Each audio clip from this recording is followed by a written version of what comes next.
What happens if a kid wanders up there and they get hurt? The Virginia school under construction is creating anxiety for several parents. Thanks to rain that doused central Illinois over the weekend, burn bans are being lifted across Sangamon County, including in the city of Springfield.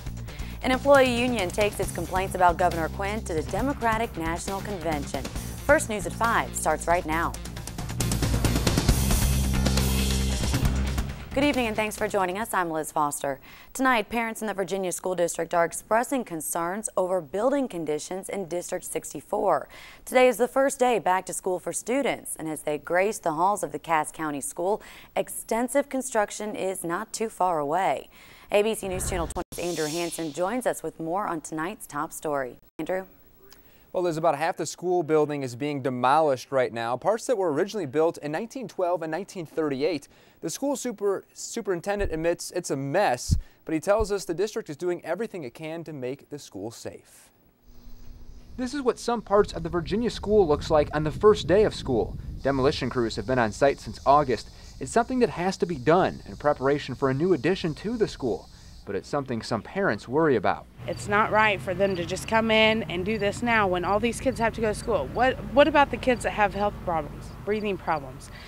The dust and everything gets into the school while they're having class and stuff. If it gets into their lungs, what then? Virginia School Superintendent Brent O'Daniel says there are a couple of reasons why they didn't start demolition earlier this summer. For one, there was asbestos that needed to be abated, and that took longer than originally expected.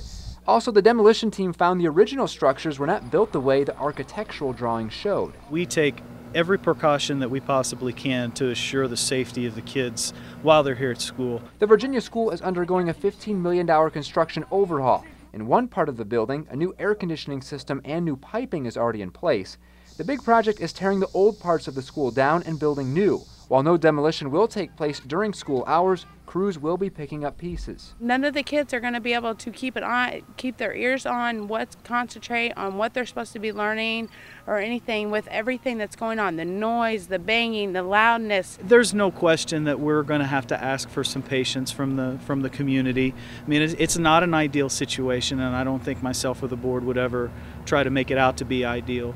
But we're doing everything we can to create the best learning environment we can for these kids. Now, there are about 350 students at Virginia, which is kindergarten through high school. While construction goes on, the school is utilizing other spaces for classrooms like the stage and locker rooms. Live in the newsroom, Andrew Hansen, ABC News Channel 20. Thanks, Andrew. Most of the construction project is being paid for through a state grant. The Virginia School District issued bonds for a small portion of the $15 million price tag. District leaders hope the entire project will be done by December 2013. Right now, hazmat crews are checking out suspicious packages at Camp Lincoln. Camp Lincoln is the home of the Illinois National Guard. ABC News Channel 20's Andrea Marvin is live from the scene with more. Andrea, what can you tell us? Yeah, Liz, this is what we know. Hazmat and first responder crews were called here to Camp Lincoln after not one, but 3 suspicious packages were found that we've confirmed to be letters with threatening language in them. Now, at this time, we know that they were found in 2 buildings, one the headquarters and the other the former RTI building that now houses things like family services. Now, I want to kind of show you what's going on here. You can see that Springfield Fire is on the scene. They're basically looking into those suspicious packages. We understand one of those letters was opened and that there was a powdery substance inside. We do have with us the PIO on scene here. Mr. Brad, what can you tell us about the situation now? At this point, we are keeping our employees in those buildings on the direction of the Springfield Fire Department. The reason for that is if it turns out to be a contaminant, an actual contaminant, then we want to contain that within the buildings. So right now, nobody is being let in or out of those buildings. Okay. And in a situation like that, that's part of the protocol. I mean, what else do you guys follow as far as guidelines? We follow the instructions in these cases of the civilian authorities. In this case, it's the Springfield Fire Department, Sangamon Sheriff's Office. The incident commander is the Springfield Fire Chief. And we follow their direction because they are the first responders and they are the experts when it comes to this. And how soon, could people be let in or out of the building? At this point, we don't know. At this point, we are waiting for further instructions from Springfield Fire. Okay. Thank you so much, sir. So again, 3 suspicious packages were found that we've confirmed to be letters. We will update you with new information as it comes in. Live in Springfield, Andrea Marvin, ABC News Channel 20. Thanks, Andrea. Thanks to heavy rains over the weekend, lawns are a little more green. And if you listen carefully, you can hear the familiar sound of lawnmowers in area neighborhoods. But the precipitation has also reduced the threat of brush and field fires.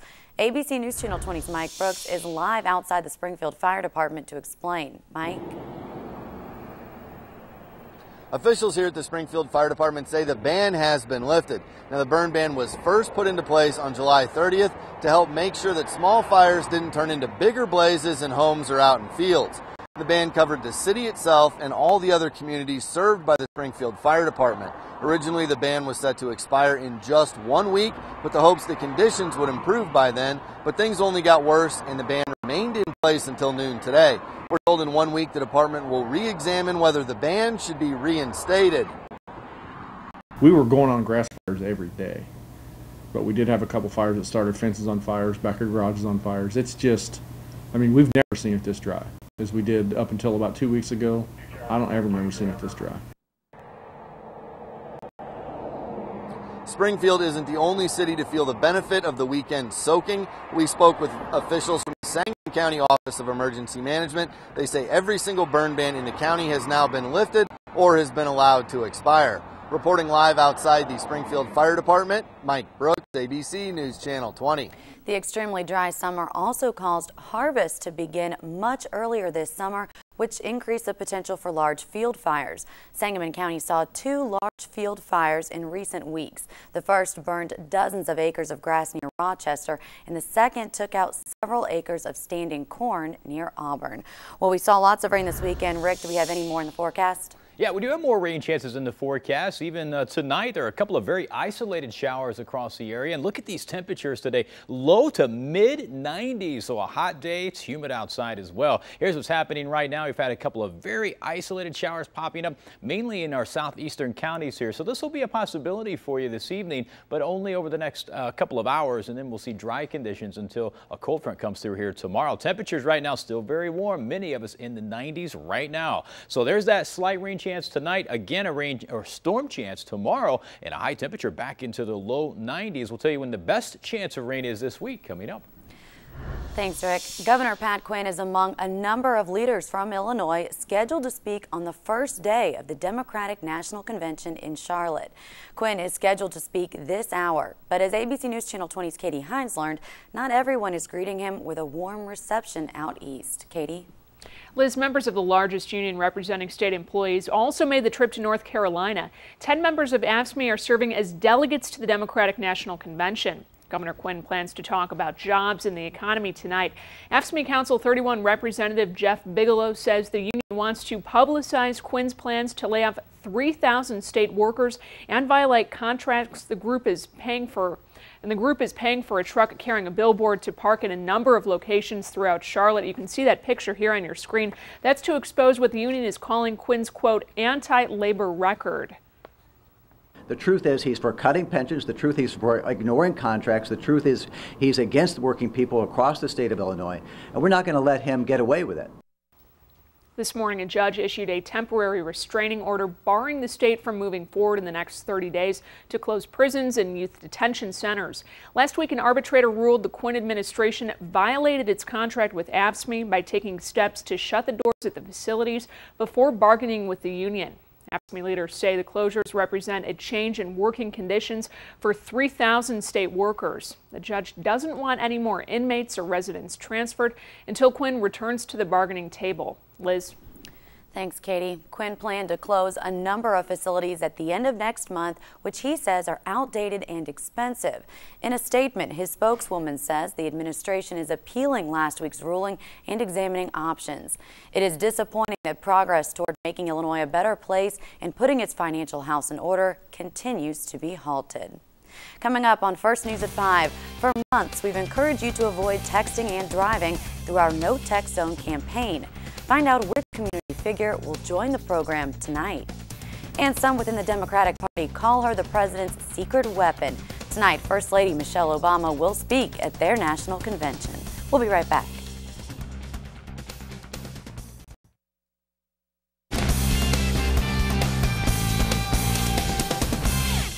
For months now, all of us here at ABC News Channel 20 have been urging you to take the pledge and make your vehicle a no-text zone. We've been to schools, fairs, and to local businesses. And tonight we have a new partner to help drive the message home. ABC News Channel 20's Natalie Sparacio joins us live with the details. Natalie?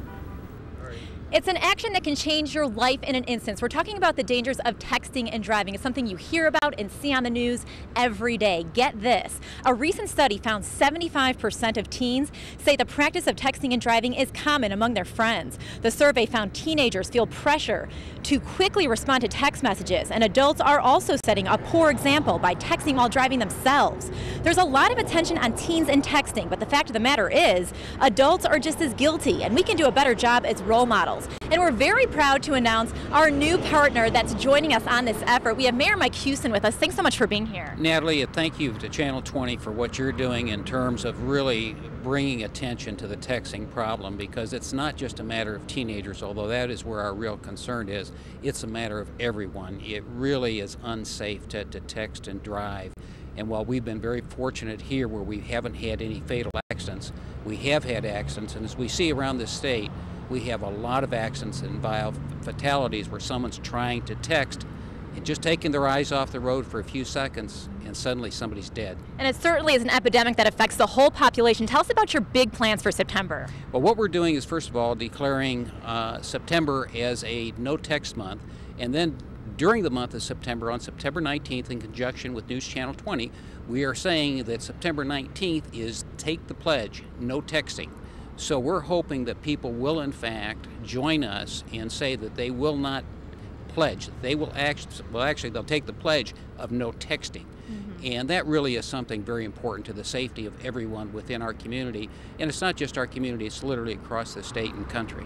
It sure is. And what prompted you to take action in particular? Well, one of the reasons that we're doing this is we really want to call attention to this. The governor is declaring this as No Texting Month. And actually the Illinois Municipal League, through the various municipalities across the state, is declaring September 19th as a no pledge day. That's fantastic. Well, here's how it works. Go to WICS.com and click on the no text zone at the top of the page. Just scroll down and take the pledge, then stop by and pick up a no text zone window cling right at News Channel 20. Hang it in your vehicle, letting the world know that your vehicle is a no text zone. Lead by example. Do not text and drive. And remember, by taking the pledge, you're automatically entered in to win a monthly drawing for great prizes. Mayor Mike Houston, thanks so much for being here and joining our efforts on this. We really appreciate it. And Natalie, thanks for all you're doing. Thank you. You're welcome. Now it's up to you. Just go to WICS.com and make the pledge. Reporting live in Springfield, Natalie Sparacio, ABC News Channel 20.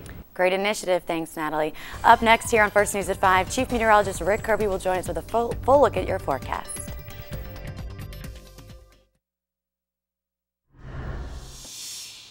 All right, outside tonight, lots of sunshine, but we've had a couple of isolated showers and thunderstorms, mainly in our south and southeastern counties. You can see that occurring right there. There's a very weak frontal system pushing through. It's really dissipating, more of an upper level disturbance, but that is pushing through, kicking up some clouds and some rain there. And you can see to our north, one little isolated shower or storm. So we'll continue this rain or storm chance in a very isolated fashion over the next couple of hours, and then the rest of the night should be dry. But tomorrow we'll see another chance of a shower or thunderstorm. Meanwhile, temperatures pretty warm out there again, upper 80s to low 90s right now, and it's humid outside as well. Dew points in the 60s and 70s, and that makes for a pretty sticky air mass once you get outside. 91 degrees right now in Springfield with the sunshine. Winds here are calm, and our dew point currently is at 66 degrees. Our weather watcher reports, well, they're all pretty warm this evening. Diane Croft in Athens, 91. Donnie Parker in Lincoln in the upper 80s, near 90. Joni Welton in Taylorville, 91. And Pat Halliman in Auburn, 92 degrees.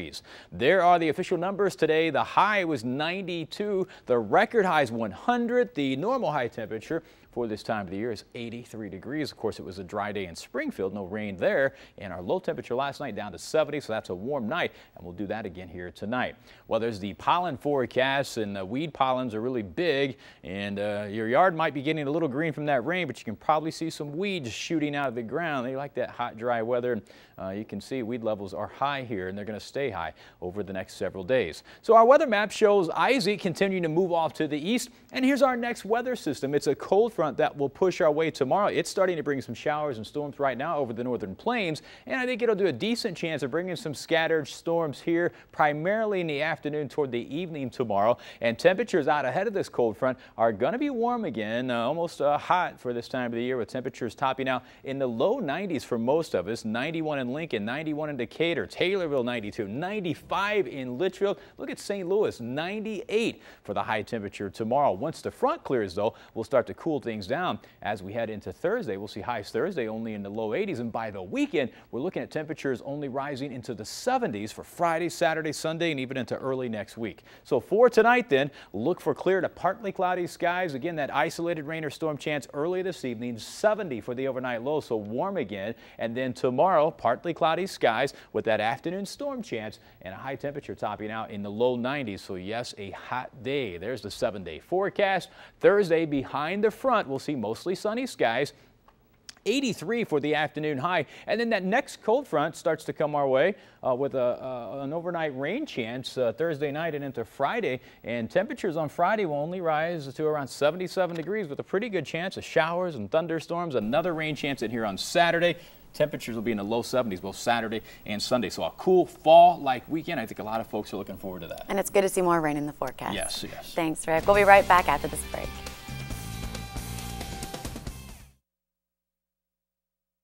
The Democratic National Convention kicks off in Charlotte today. First up, one of the biggest and most popular stars of the party, First Lady Michelle Obama. ABC's Karen Travers has more on what to expect at the DNC. She's considered the president's closer, no longer a secret weapon. Please, get it done. We need you to find that one more person. Are you ready? Are you in? And Democrats hope that tonight First Lady Michelle Obama can deliver a winning sales pitch. Mrs. Obama is immensely popular with a favorability rating of nearly 70%. Her husband's only at 50%. Her primetime appearance provides an opportunity to reach out to the disappointed 2008 Obama voters, the ones who believe he hasn't fulfilled his promise of hope and change. The fact that someone as likable as Michelle Obama says that Barack Obama is a good guy, that works. It's also a chance to appeal to women voters, considered to be a key to victory in November. Whatever I say here today, it's going to be, at best, a distant second to the speech you will hear tonight from the star of the Obama family, Michelle Obama. Campaign aides say the First Lady would speak about her husband's values and judgment, and she has a personal way of doing it that no politician or political advisor can. Barack is so, the level-headedness that you see is real. Also taking center stage tonight, the convention's keynote speaker, San Antonio Mayor Julian Castro. Earlier today, Castro spoke exclusively with ABC's Diane Sawyer. How will we know if you're nervous? Well, I can guarantee you that I'm going to be nervous, but I think when I get up there, I'll be ready. The president will watch the First Lady's speech tonight at the White House with their daughters. Mrs. Obama said if Malia and Sasha have homework, it's okay if they skip the speech. Karen Travers, ABC News, Charlotte, North Carolina. When we return, a quick recap of your 7-day forecast. You're watching First News at 5. After plenty of rain this weekend, we've got more in the forecast. Yeah, more rain on the way. Tomorrow, another rain or storm chance. And then a pretty good one Thursday night into Friday, maybe parts of Saturday too. And that cold front is really going to cool us down and bring some fall-like weather across the area. Temperatures in the upper 70s Friday and low 70s Saturday and Sunday. That's really cool, Liz. That's like hoodie weather. Well, I'll be very excited to see it. Okay, all right, good. Thanks for watching First News at 5. World News is up next, and we'll see you back here at 6. Today's closed captioning is made possible by Stall's Furniture in Mount Pulaski.